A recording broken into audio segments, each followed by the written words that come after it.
Alors il y a des gens qui... C'est la grève qui démarre. Faire du bruit ne suffit plus, alors certains durcissent leurs actions. C'est le cas du syndicat Sud qui a décidé en assemblée générale mercredi de bloquer les voies de circulation. Plus de 300 manifestants ont donc arpenté mercredi soir les rues en opération escargot et bloqué les ronds-points, casseroles à la main.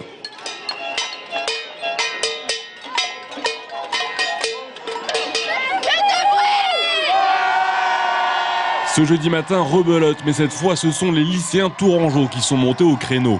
Plusieurs centaines d'entre eux ont passé la journée mobilisés dans la rue nationale et sur la place Jean Jaurès, marquant une montée en puissance du mouvement chez les jeunes. La jeunesse ne laissera pas passer cette réforme des retraites et va continuer à se mobiliser en masse pour la sauver. Il faut savoir que le gouvernement a très peur de la mobilisation des jeunes parce qu'il sait tout à fait, enfin nous en tout cas on sait et lui il est conscient, le gouvernement est conscient que les jeunes n'ont rien à perdre mais ont tout à gagner et qu'on va se mobiliser en masse pour tout gagner. Autre blocage sur l'avenue du Danemark à Tournord. 40 grévistes de la Caisse nationale d'assurance vieillesse ont ralenti la circulation. Un mouvement d'une petite heure pour appeler les automobilistes à l'action samedi prochain. Parce qu'on est dans une situation où personne ne peut dire dans les jours qui suivent ce qui va se passer. Les choses vont peut-être prendre de l'ampleur, peut-être pas. Nous on se bat pour en tous les cas le retrait du plan et l'unité pour le retrait du plan. Piquet de grève devant le CHU et distribution de tracts des cheminots devant un centre commercial. C'est bien la mobilisation pour samedi qui est recherchée.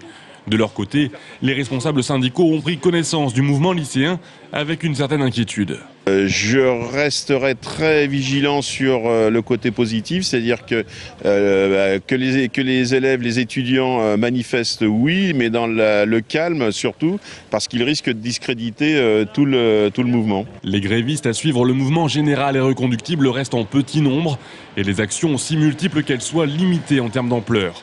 Mais la grande inconnue reste à savoir ce qui se passera le lendemain, notamment du côté des lycéens.